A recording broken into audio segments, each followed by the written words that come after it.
Berawal dari kecintaan terhadap budaya Indonesia, budaya seni yang telah lama mengakar, menjadikan setiap karya bernilai tinggi.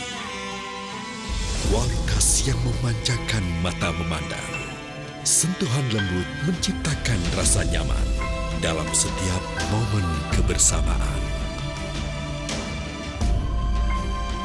Bangga bersarung mangga.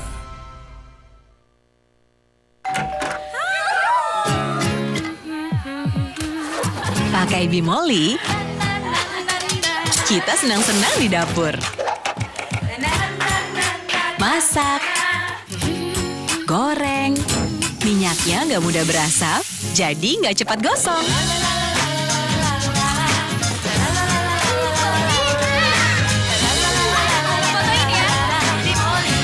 Bimoli, awali dengan kebahagiaan.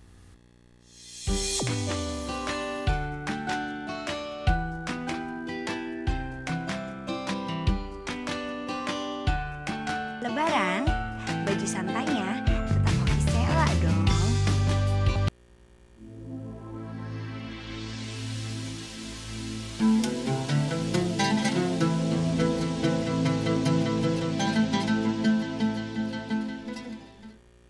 Baik, para pemirsa Aceh TV Allah muliakan, kita masih di Ustaz Menjawab di Aceh TV dan kita sedang berbicara tentang meraih keutamaan Ramadan.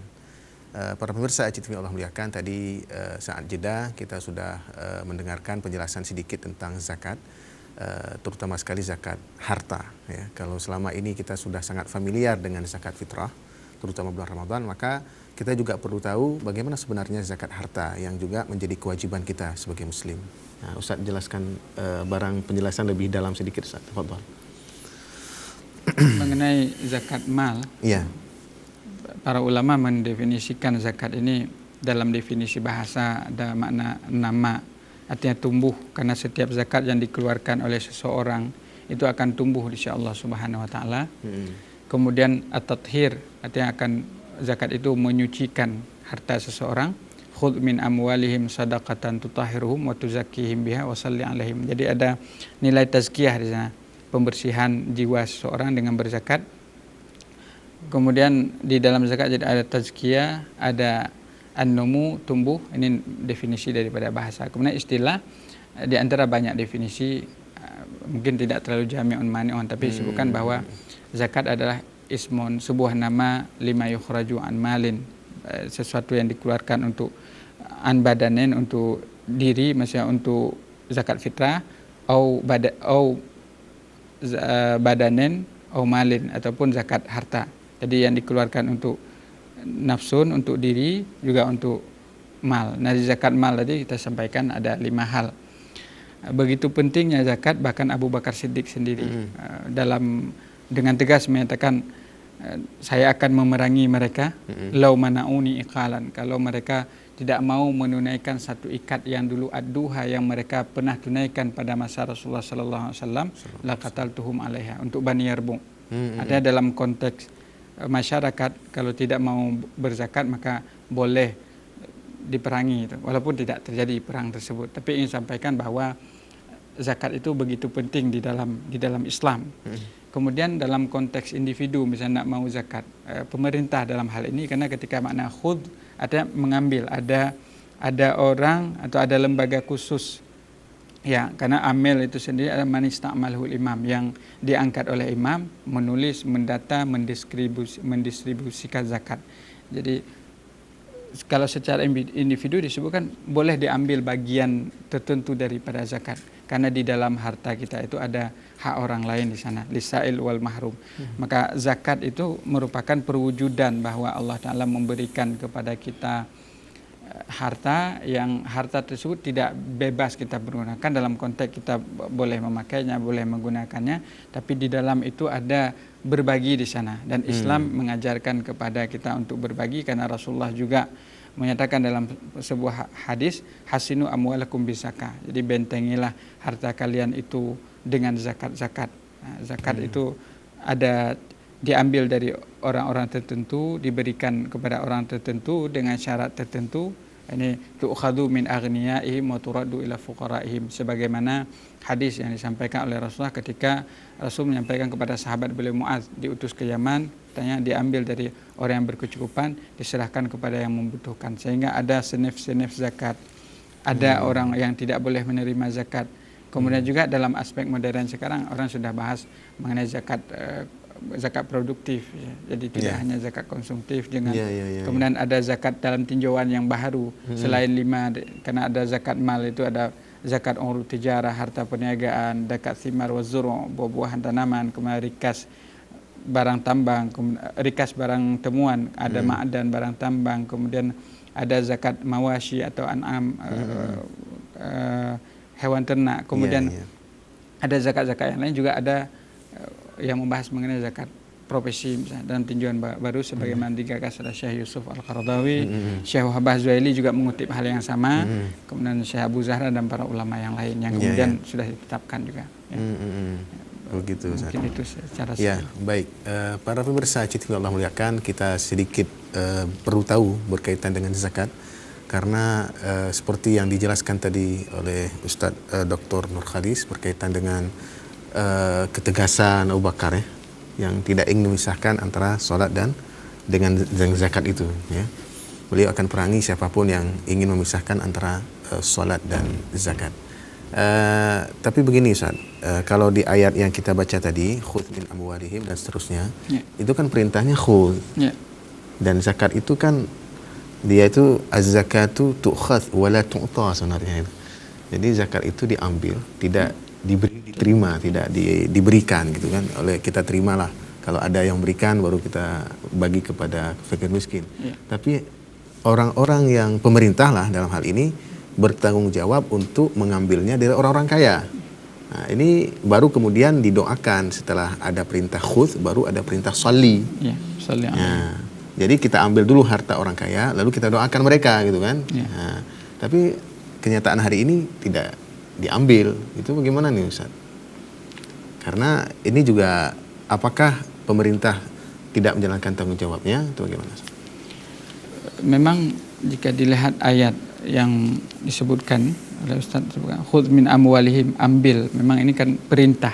Perintah di sana ada tergambar semacam pengutipan zakat itu secara kelembagaan. Ada lembaga yang berwenang. Makanya tadi amil yang mengurus zakat harta itu memang amil yang diangkat oleh imam dalam bahasa fikih itu. Oleh imam artinya oleh pemerintah, karena orang yang tidak ada wali maka fasultanu atau imam kan sebagai wali. Artinya ini lembaga, ada lembaga khusus, sehingga oleh pemerintah ada hak dan kewenangan untuk mendata zakat tersebut. Karena memang itu bagian bukan hak mereka, itu hak orang lain yang ada pada harta mereka tersebut. Sehingga kalau kita naik dalam contoh aplikasi di daerah-daerah yang lain, misalnya di Mesir, itu zakat, bahkan zakat infak sedekah, bahkan mahasiswa itu ada yang diberikan dari Kuwait, misalnya ada zakat yang diberikan dari infak zakat tersebut. Kemudian juga bahkan sudah mampu membangun supermarket, sudah mampu membangun rumah sakit, kemudian bahkan ada orang-orang yang ingin menikah itu bisa dibantu juga. Misalnya artinya zakat di sana sudah sangat diberdayakan sedemikian rupa, sehingga ini zakat ini kan berbeda dengan pajak ya. Jadi zakat ini sebenarnya income yang begitu besar kalau dikelola dengan baik. Tahun ini bisa jadi sebagai muzaki, orang yang mustahik, orang yang menerima zakat, yang sebagaimana disebutkan di 8 sunaf yang itu. Innamas shadaqatu wal fuqara hingga akhir ayat. Tapi tahun depan atau kedepannya lagi mudah-mudahan bisa menjadi muzaki, orang yang memberikan zakat. Sehingga pernah di sebuah daerah di Aceh ini, ketika dibagikan zakat, katanya jam 9, ini orang yang terjun lapangan langsung. Ketika jam 9, jam 8 sudah penuh. Itu orang yang menerima zakat, ibu-ibu yang sudah tua sekali. Dan ketika mereka menerima zakat itu bergetar tangannya. Kenapa? Ada yang meneteskan. Kenapa? Karena rasanya belum pernah menerima zakat sebanyak ini. Biasanya hanya karena tinggalnya dalam bahasa kita itu jauh sekali ke sana, ke daerah enggak masuk sinyal lah ke sana. Akhirnya begitu merasakan. Biasanya tiap tahun hanya mendapatkan beras berapa kilo, kemudian sedikit yang itu. Tapi ketika didata dengan perencanaan yang baik, dengan lembaga Baitul Mal yang begitu punya otoritas yang baik, kemudian mendatanya bagus, kemudian yang berhak menerimanya juga terdata, maka ketika itu zakat menjadi sebuah solusi untuk memberdayakan ekonomi umat, untuk menjaga ekonomi umat ini baik, karena membangun keseimbangan di sana, ada rasa ukhuwah Islamiyah, persaudaraan. Dan orang ketika memberikan zakat itu adalah burhan, bukti keimanan dia. Kalau kita kaitkan dengan bulan Ramadan, apalagi bulan Ramadan, memang dianjurkan juga membayar zakat di bulan Ramadan. Biasanya kita mengeluarkan di bulan Ramadan, dan bulan-bulan yang lain juga demikian. Kalau sudah sampai nisab, artinya mengeluarkan satu kali dalam satu tahun, maka dia boleh memilih di bulan-bulan yang lain atau bulan Ramadan. Tapi tentu bulan Ramadan termasuk bulan-bulan utama, di antara bulan yang dianjurkan juga oleh Rasulullah SAW memperbanyak kebaikan di sana.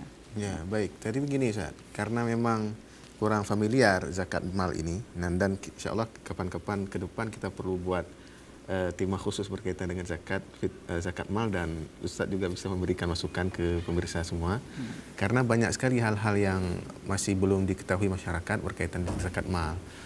Misalnya mungkin cara menghitungnya, biasanya menggunakan kalender Masehi, padahal dalam ibadah Islam itu tidak pernah satu pun yang mengambil hitungan dari kalender Masehi, tapi kalender Hijrah seluruhnya, kan. Nah, kalau misalnya seseorang yang wajib berzakat ini sudah melampaui 1 tahun dan sudah sampai nisabnya di tahun itu, sudah pastikan dia wajib berzakat.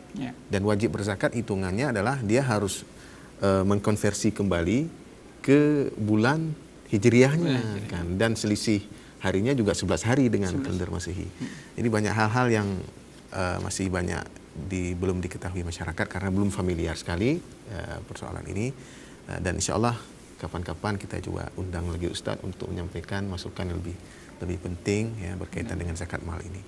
Nah, sedikit mungkin tambahan berkaitan dengan keutamaan bulan Ramadan nih Ustadz. Ya. Jadi kalau tadi kita sudah menyampaikan hadis riwayat Tirmidzi bahwa kebebasan dari api neraka itu tiap malam, ya, tiap Ramadan. Jadi peluang kita untuk bebas dari api neraka masuk surga itu sangat besar. Tapi justru yang sering dipahami masyarakat, kebebasan dari api neraka itu di tanggal 21, ya kan? Tanggal 21 sampai 30 gitu kan, di 10 yang terakhir, ya. Itu berangkat dari hadis awaluhu rahmah, awsatuhu maghfirah, wa akhiruhu itu minan nar. Nah, bagaimana kemudian hadis yang populer ini apakah masih bisa disampaikan ke masyarakat atau bagaimana, Ustaz? Hadis yang riwayat daripada Imam Ibnu Khuzaimah dari sahabat Rasulullah Salman Al-Farisi, di mana hadisnya itu panjang, di antaranya ada sesungguhnya bulan Ramadan Rasul menyatakan qad adallakum syahrun azimun, telah menaungi kalian bulan yang agung, bulan yang mulia. Memang di sana bagus, ada bulan kesabaran, bulan muasa, kemudian bulan yuzadu fi rizqul mu'min, banyak di sana. Di antaranya juga disebutkan bulan yang awalnya adalah Rahman, wa awsatuhu maghfirah, wa akhiruhu aitqum minan nar. Sehingga dianjurkan di sana perbanyak 4 hal, 2 hal yang akan mendatangkan ridha Allah dan 2 hal la ghina ankum, la ghina anhuma. Jadi kalian membutuhkan 2 hal tersebut. 2 hal yang mendatangkan ridha Allah adalah bersyahadat la ilaha illallah. Kemudian yang kedua tastaghfirunahu, bermohon ampun. Allahumma innaka afuwun karimun tuhibbul afwa. Allahumma innaka afuwun tuhibbul afwa fa'fu anni. Doanya Sayyidah Aisyah untuk menjemput malam Lailatul Qadar. Kemudian tidak ada karimnya, Ustaz? Ada karimnya? Afun tuhibbul afwa, langsung. Nah, tapi ada yang redaksi hadis yang sahih. Kemudian perbanyak 2 hal yang lain adalah tas'aluna rabbakumul jannah. Kalian memohon surga kepada Allah Subhanahu wa taala, wa tata'awwaduna bihi minan nar, dan bermohon lindung daripada api neraka. Sehingga sering orang membaca Allahumma inna nas'aluka ridhaka wal jannah, ya Allah kami mohon ridhamu dan surgamu, wa na'udzubika min sakhatika wan nar, dan kami berlindung daripada kemarahanmu dan api neraka. Nah, dalam kaitan hadis yang disampaikan tadi, ada salah seorang tokoh ustaz juga menjawab ketika itu, memang hadis itu mungkin panjang lebar dikupas oleh Prof. Ali Mustafa Yaakob dalam bukunya ada hadis bermasalah seputar Ramadan. Betul. Beliau sudah membahas mengenai itu. Tapi intinya ingin disampaikan bahwa kalau kita kupas satu persatu persoalan yang ada dalam hadis tersebut, bahwa kalau tidak ada pemetaan waktu, kita mengakui bahwa semua Ramadan ini adalah rahmat Allah Ta'ala dari awal sampai akhirnya. Betul. Kemudian semua Ramadan ini juga ada ampunan Allah Subhanahu Wa Ta'ala dari awal dan akhir. Kemudian semua bulan Ramadan ini dari awal dan akhir adalah itqu minan nar. Barangkali ada malam-malam yang lebih banyak Allah Ta'ala merdekakan seperti malam Lailatul Qadar. Betul. Kemudian fadilah yang terdapat pada 10 terakhir tersebut. Kalaupun pandangan yang tadi ada ulama yang mengatakan memang harus dijelaskan lemah. Bahkan Syekh Yusuf Al-Qaradawi dalam satu sesiun mengutip juga, saya sampaikan beliau mengutip hadis itu dan mengatakan walaupun ini hadis ini lemah, kata beliau demikian. Baik, Ya. para pemirsa yang Allah muliakan, ini waktunya juga sudah habis nih, Ustaz. Semakin menarik saja sebenarnya, tapi karena waktunya sudah habis. Dan para pemirsa yang Allah muliakan, kita akan oh ya, baik. Sebelum itu ternyata masih ada satu segmen lagi. Ya, sebelumnya kita ikuti dulu pesan-pesan berikut ini. Karena hana jim banyak, hana pas.